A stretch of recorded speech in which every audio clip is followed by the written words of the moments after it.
Yo les gars, ici Monkey D. Luff et on se retrouve pour l'annonce de malade mental qui a été faite, tout simplement, de l'équilibrage de certains personnages, dont des SBF. Ils ont totalement pété un câble. Et pour l'event Saint-Valentin. Donc commençons dans l'ordre par l'événement Saint-Valentin. Tout simplement, un troc Saint-Valentin est arrivé. Comme vous pouvez voir, j'ai déjà un peu tapé dedans.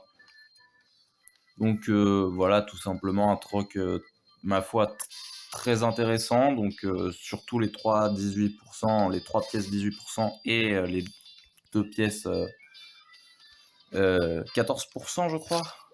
Voilà, dans tous les cas. Et pièces 18% pour les équipages enfin les personnages de la famille Charlotte. Ensuite, tout simplement, donc ces médailles, on va les obtenir en bonus de connexion, une par jour pendant, on verra après de toute façon, parce que je sais plus pendant combien de temps. Et on a un portail avec un nouveau personnage du troc.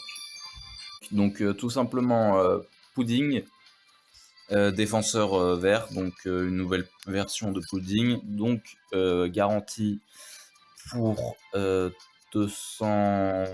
Non. Attendez. 220 diamants. Comme vous pouvez le voir, j'ai déjà tenté une multi. J'ai eu le Bellamy que j'avais pas, donc ça me va aussi, même si j'aurais préféré la Pudding. Et sur les deux premières, donc, gagne 10 et 15 médailles Saint-Valentin pour les deux premiers steps. 3 et 4, 50 diamants au lieu de 30 et 40. Et on a un perso 4 étoiles garanti. Et sur la dernière multi, on a la Pudding garantie. Donc le portail dure 10 jours. Et en parlant de la durée des portails, on va en parler, hein, c'est très important. Puisque le portail du Kaido hybride, qui je vous confirme n'est définitivement pas tombé, après 1000 diamants. Celui du Luffy SBF, j'ai pas un veau dessus. Et celui du Jinbe, où j'ai Wuzu et pas Jinbe, donc cool quand même, se termine le 16 février à 6h. Or, on a eu une annonce de fou. Alors, attendez, on va en profiter pour voir, voilà, les bonus qu'au Saint-Valentin, donc 12 jours au total. Donc 12 médailles, ça on connaît, ça on connaît. Et ensuite, rien d'intéressant. D'ailleurs, campagne de points gogo, pour ceux que ça intéresse, c'est le moment de tryhard. Voilà, et donc on a eu ça, l'annonce d'un équilibrage. C'est voilà, donc voilà, comment vous dire qu'il y a les deux premiers SBF du jeu, Shanks V2 et Barbe Noire. Il y a aussi le Franky qui est intéressant, le Sanji marié, bon bah pour le coup, j'en ai entendu que du mal, donc vraiment un rééquilibrage ne ferait pas trop de mal. Et ensuite, Monet, je la croise de temps en temps en ligue, elle est pas trop mal, donc un rééquilibrage pour vraiment la mettre dans les top persos du troc. Le Mister Sui, j'en entends pas souvent parler, et pareil pour la Reiju que je n'ai encore jamais vu en ligue. Donc à voir ce que ça va donner. Donc, regardons ceci. Et vous allez voir, au sujet de l'ajustement, de l'équilibrage du 16 février. Donc à tout moment ils sont rééquilibrés le 16, ils ressortent tous les deux en même temps sur le même portail le 16.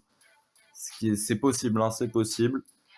Et bon bah là, folie totale, dinguerie. Pour ceux qui les ont déjà maxés, bon bah ça servira à rien d'invoquer, hein. Écoutez, ils auront quand même l'équilibrage pour aller se faire plaisir. Et les nouveaux, donc bonus pour les anciens joueurs quand même. Et bénéfique aussi pour les nouveaux joueurs qui vont pouvoir les récupérer pour compléter leur collection. Donc regardons ce rééquilibrage. Donc 5h UTC, donc 6h France, comme les portails d'avant. Donc vraiment, les portails se terminent. T'as peut-être un portail avec les deux SBF qui pop. Ça se trouve, il y aura à l'affiche les deux SBF et tous les persos là. Hein. C'est pas impossible. Donc, regardons vite fait leur up. Donc au niveau des attaques normales, elles toucheront plus facilement, donc on espère des animations un peu plus rapides du coup au niveau des attaques. Donc concerné Shanks, Teach, Sanji, Mariage et la Reiju. Ajustement des compétences, donc apparemment ça sera plus facile de toucher. Et pour la compétence 2 du Barbe Noire, je vous avoue, c'est surtout les SBF qui vont intéresser.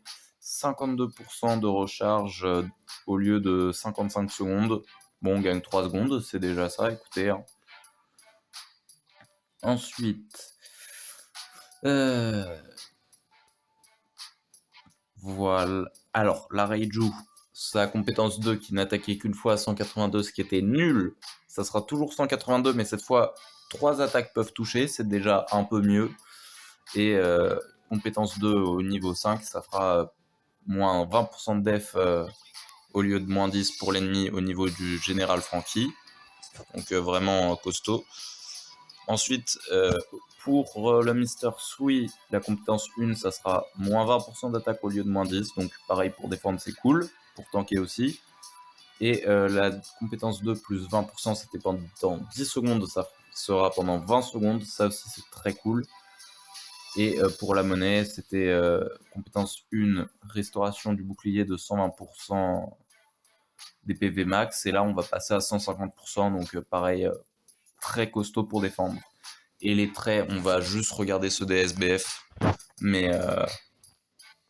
tout simplement, trait du personnage, donc qu'il gagne. Lorsqu'un ennemi vous inflige un malus, s'octroie l'effet anti-déséquilibre pendant 10 secondes et plus 50% pendant 5 secondes de défense. Donc ça va être très costaud. Imaginons, vous mangez le malus de la Uta. Pendant 5 secondes, vous avez plus 50% de def. Et vous pouvez la tanker parce que vous êtes élément bleu et elle élément rouge. C'est déjà juste ça. Ensuite, la compétence 1, lorsque on met KO, on va avoir plus 30% de défense, mais pendant 20 secondes au lieu de 10 secondes.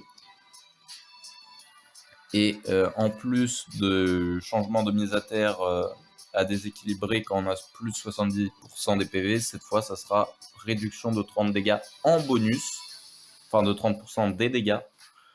Donc pareil, très costaud. Ensuite, augmentation de 5% de l'attaque lorsqu'on met un KO. Voilà, pareil, très costaud. Et restaure 30% des PV, ce qu'on n'avait pas avant. Et ça va faire une énorme diff à mon avis. Voilà, vraiment, on voit que juste là, déjà sur ces traits, il revient dans les meilleurs SBF du jeu, limite. Allez, on va dire dans le top 10 des meilleurs personnages du jeu, juste grâce à ces traits. Après, il faut voir ce que ça va faire niveau vitesse, des compétences, est-ce que ça va vraiment être plus facile de toucher, etc.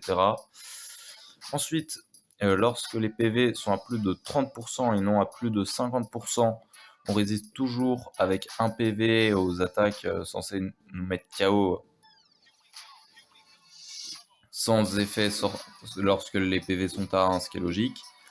Et en plus, on a réduit de 30% les dégâts critiques subis, ce qui est très costaud, et on va s'attaquer aux Barbes Noires.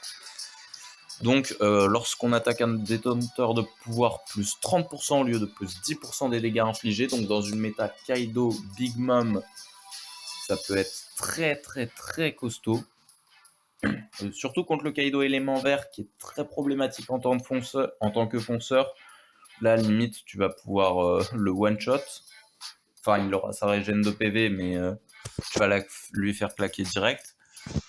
Ensuite, lorsqu'on était mis à terre, on avait plus 30% d'attaque pendant 10 secondes. Donc là, en plus, on aura 15% des PV restaurés, ce qui est vraiment très très fort. Voilà, toujours en parlant de ce Kaido, il vous fait un Ragnarok, vous avez 15% de PV qui reviennent.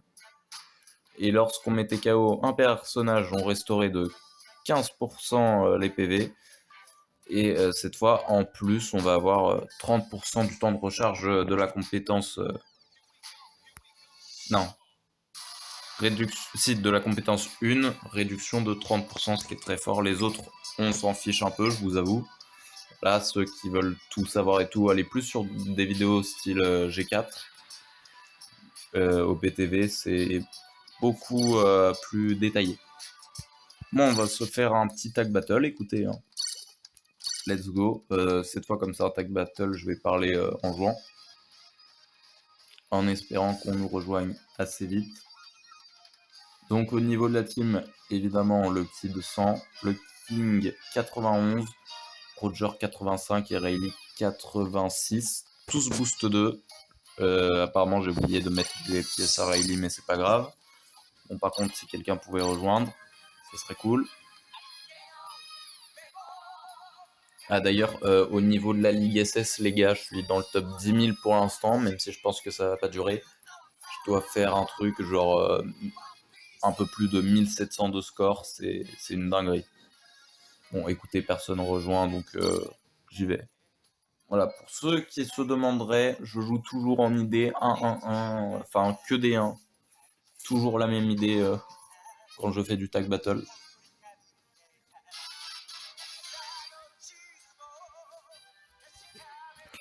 Alors, ouf, ouais, ouais, bon, assez équilibré. Le Shanks qui peut rouler sur le Kaido adverse. Ensuite, en face, il n'y a pas trop de danger à part le Kaido. Parce que moi, élément rouge contre élément bleu, avec ses traits de régène, ça va être infernal à tomber. Oui, je vous le dis, hein, je vise le full KO. Donc notre Shanks peut le gérer. Et ensuite, il faudra faire gaffe aussi au AK en face. Et sinon, ça devrait être jouable. Donc toujours ce Kid que vous avez vu en gameplay il y a pas longtemps. Si vous ne l'avez pas vu, pourquoi vous n'avez pas regardé cette vidéo exceptionnelle? Bon, là, on va juste détruire tout le monde.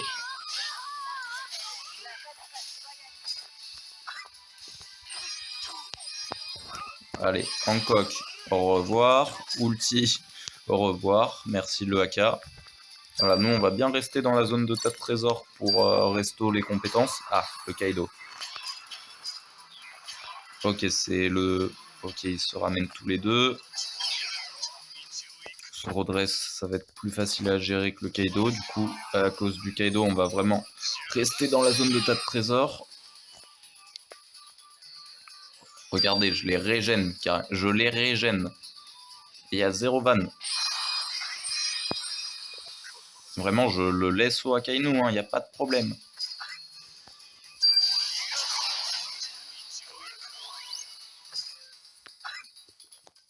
Allez. Je sais jamais, sur un malentendu. Dommage, on a failli gagner. Bon, on va aller tranquillement tempo face au Kaido. Oh, le boost d'équipe. Oh, c'est peut-être le moment de tenter de le shooter avec le Kid. Oh, il est encore en vie. Oh, je me suis jeté sur mon esquive. Allez, AK, allez, AK. Oh, le Akainu. Il est mort par fournaise. Ok, on peut aller chercher le 8 KO. Enfin, le full KO. Ok, le AK adverse a pris cher. Il y a un God Usopp, il va être relou. Voilà, il n'y a plus de Akainu. Allons chercher ce God Usopp tranquillement dans la joie et la bonne humeur. Je sais qu'il a de la vie. Oh, je m'occupe du Hadio. Ah, le Akainu me suit.